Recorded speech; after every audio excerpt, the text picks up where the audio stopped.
Bonjour à toutes et à tous, il est 15 h et nous sommes le samedi 6 avril. Voici les titres de cette édition.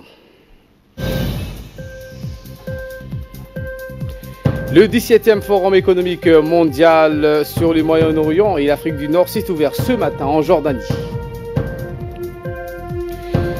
Et en Libye, les forces pro-Haftar ont été repoussées de la capitale Tripoli. Voilà pour les titres. Merci si vous nous rejoignez sur Télé Djibouti. Le 17e Forum économique mondial sur le Moyen-Orient et l'Afrique du Nord s'est ouvert ce matin en Jordanie.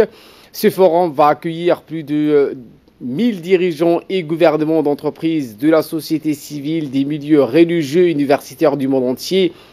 Construire des nouvelles plateformes de coopération est le thème retenu cette année. L'événement s'est concentré sur 4 impératifs de transformation, l'élaboration d'un nouveau modèle économique et social pour la région, la gestion de l'environnement dans le monde arabe, la recherche d'un terrain d'entente dans un monde multiconceptuel et la quatrième révolution industrielle dans le monde arabe. Au cœur du forum économique, le débat a porté cette fois-ci sur la question du changement climatique, la paix et la réconciliation, le chômage des jeunes, la quatrième révolution industrielle et autres sujets d'intérêt commun ont été discutés lors des panels et des dialogues stratégiques en accordant une attention particulière aux relations entre les secteurs publics, privés et civiques. Retour à Djibouti avec cette cérémonie de remise de livres qui a eu lieu au CEM de la ville de l'Unité d'Ikil. Le président du conseil régional, Abdelrahman Younissaré, a fait un don de livres au CEM de Dikil. Ces livres composés des romans, des bandes dessinées, des dictionnaires contribueront à la promotion de la lecture qui enrichiront donc la bibliothèque de ce collège au profit des élèves, car on dit que la lecture nourrit l'âme. L'événement qui s'est déroulé dans la bibliothèque du collège a vu la participation de nombreuses personnalités, dont des responsables d'Humanfob, le président du conseil régional de la ville de l'Unité, Abdelrahman Younissaré, et une forte délégation des membres du comité de gestion de l'association des parents d'élèves. Durant cette cérémonie, plusieurs allocutions ont été prononcées par différents intervenants. En premier, le président du conseil qui a indiqué qu'il faut prendre soin de ces romans. Dans le cadre de la Semaine nationale de l'enseignement technique et de la formation professionnelle, la Direction générale de l'enseignement technique, en collaboration avec le lycée technique et collège national, l'événement qui s'est déroulé au lycée technique et commercial, le LIC de Djibouti. Il est sans conteste que l'enseignement technique et la formation professionnelle a toujours été au centre des préoccupations, tant au niveau des pouvoirs publics qu'au niveau des partenaires au développement, du Humanfob et du gouvernement en général tient à faire un levier du développement économique de Djibouti, qui est un des principaux instruments de lutte contre la pauvreté. Pour le Humanfob, cette initiative de consacrer une semaine dédiée de la lutte contre la pauvreté et la formation professionnelle s'inscrit naturellement dans cette perspective. L'objectif de ces journées portes ouvertes était essentiellement d'informer, de conseiller et de sensibiliser les élèves des collèges issus du 9e année en vue de l'orienter vers des métiers, des secteurs de la formation professionnelle. Il est à noter que plus de 600 élèves des différents collèges de la capitale y ont participé à ces journées dédiées aux portes ouvertes. Écoutons ces quelques réactions. Là, on a organisé cette journée pour faciliter les élèves, par exemple les élèves qui sont au collège, de choisir des filières qui leur conviennent quand ils seront au lycée. Donc, c'était l'initiative de l'ETFP. Comme je suis prof logistique, moi et mes élèves, on est là pour expliquer aux autres élèves c'est quoi la logistique, quelle est l'utilité de la logistique. C'est bien et c'est utile pour les élèves. Et je les conseille de choisir aussi. Je vous emmène à Tajoura où l'association des femmes engagées pour la protection de l'environnement connue sous l'acronyme AFPE organise une journée action communautaire dans la ville blanche, des actions de sensibilisation à la protection de l'environnement, ramassage des ordures, assurant au passage la propriété de la ville blanche dans les différents axes et quartiers, ainsi que l'éducation des écoles primaires avec une forte participation de la jeunesse du quartier et toutes les femmes de la ville blanche. La présidente de l'association, Madina Salah, a remercié tous les participants à cette journée d'action communautaire.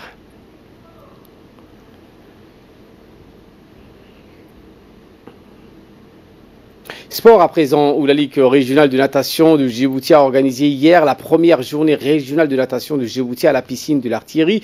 Des athlètes de plusieurs catégories, minimes, cadets, juniors et seniors, venant des différents CDC de la ville de Djibouti, ont participé en masse à cette journée. Ils ont donc la directrice et les directeurs des CDC ont sensibilisé les jeunes et les filles à participer à ces compétitions de disciplines sportives. La fédération djiboutienne de natation et la Ligue régionale a considéré que cette journée a été un succès. Ils ont donc remercié le secrétaire d'État à la jeunesse et au sport pour cet appui.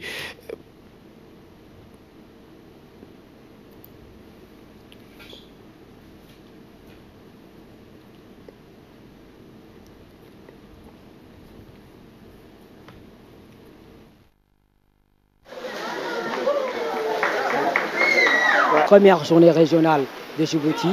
Je suis le président de la Ligue et cela a été possible parce qu'on a eu l'aide de l'artillerie, l'armée, le ministère de la Jeunesse et des Sports et puis la participation des CDC qui ont rendu possible cette journée.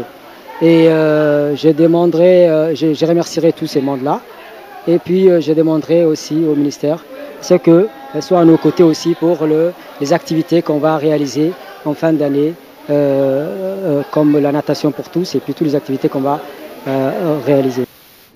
La dépouille du défunt Omar Saïd Billé est arrivée tout ce matin à l'aéroport de Djibouti à bord d'un avion d'Air France. Omar Saïd Billé est décédé le 3 avril dernier à Paris. Le corps a été accueilli à l'aéroport international de Djibouti par le ministre de la Culture et du Waqf, Moumin Hassan Barre, des cadres de l'administration, la famille, les amis du défunt. Ingénieur de l'audiovisuel, il a débuté sa carrière professionnelle en août 1986 au sein de la radio-télévision de Djibouti en qualité de chef de centre radio, puis de chef de service programme. En 2002, il est promu directeur de la communication et en 2005, il est nommé directeur général du Palais des Peuples, une fonction qu'il a occupée jusqu'à son décès.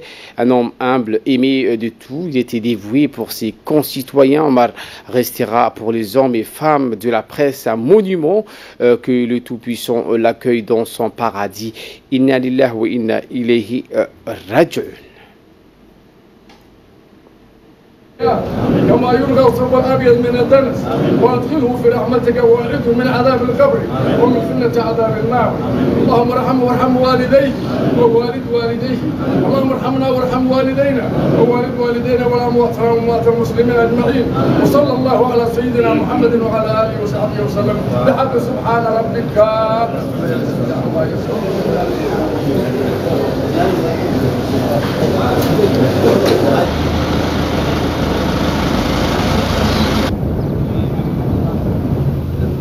لا اله الا الله لا اله الا الله لا اله الا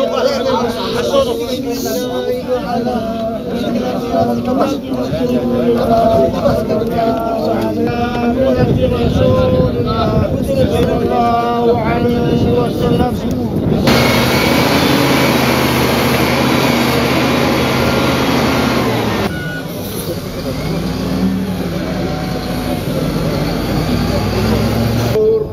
عندكم ينفد وما عند الله باق كل شيء هالك إلا ملك رب غفور رب غفور رحيم. آمين. ضمانته بالصبر يا إمام الله. ادعي ولا L'année 2019 marque le 25e anniversaire de la commémoration du génocide perpétré contre les Tutsis au Rwanda. C'est un événement important que le Rwanda va commémorer ensemble avec les amis et partenaires. L'objectif de cette commémoration du génocide perpétré contre les Tutsis en 1994 au Rwanda, communément appelé Kiwibuka, le mot qui veut dire un souvenir et un hommage aux victimes, et de réfléchir sur le chemin transformationnel du Rwanda depuis un quart de siècle. Sous le thème Remember, Unite, Renew, la commémoration de cette année se focalisera sur l'héritage des forces de résilience, d'honneur et d'unité que la nouvelle génération est appelée à soutenir. Et de là, nous passons en nouvelles du monde. Eh bien, je vous le disais en titre, les forces pro-Haftar repoussées de Tripoli. Les forces de Khalifa Haftar bloquées donc hier à l'aube à 27 km de Tripoli. La veille, il y avait pris position après donc s'en être emparé. Une milice originaire de la ville de Zawiya, située à une vingtaine de kilomètres plus à l'ouest de ce barrage, a repris la position après un bref accrochage, mais des sources proches de Haftar promettent de continuer le combat, comme le précise Ahmad Al-Mesmadi, porte-parole de l'armée nationale libyenne, autoproclamé fidèle à l'homme fort de l'Est libyen. L'offensive du maréchal Haftar vers Tripoli fait craindre un risque d'embrasement en Libye. Elle coïncide avec la visite du secrétaire général de l'ONU, Antonio Guterres, dans ce pays. Le Royaume-Uni, donc à 6 jours d'un Brexit sans accord, l'interminable feuilleton du Brexit a connu une nouvelle épisode hier avec la demande de la première ministre britannique Theresa May à l'UE d'un nouveau report de l'échéance jusqu'au 30 juin. Le temps espère-t-elle de faire adopter par son Parlement l'accord négocié avec les 27. Pour cela, Theresa May cherche une majorité et a par conséquent entamé des tractations avec son opposition. En l'état actuel du calendrier, le Royaume-Uni doit quitter l'UE vendredi 12 avril. Un Brexit sans accord dans le cadre de ce qui est qualifié de no deal. Les députés britanniques ayant à 3 reprises rejeté le texte négocié par Theresa May avec les 27, un sommet extraordinaire de l'UE est prévu 2 jours avant le 10 avril. Il aura à trancher entre la demande britannique d'un nouveau report au 30 juin et la proposition du président du Conseil européen Donald Tusk d'un report flexible d'1 an, à moins que d'autres options n'arrivent d'ici là sur la table. Voilà pour l'essentiel de ce 15h. Merci à vous de nous avoir suivis et très bon suivi de programme sur Télé Djibouti.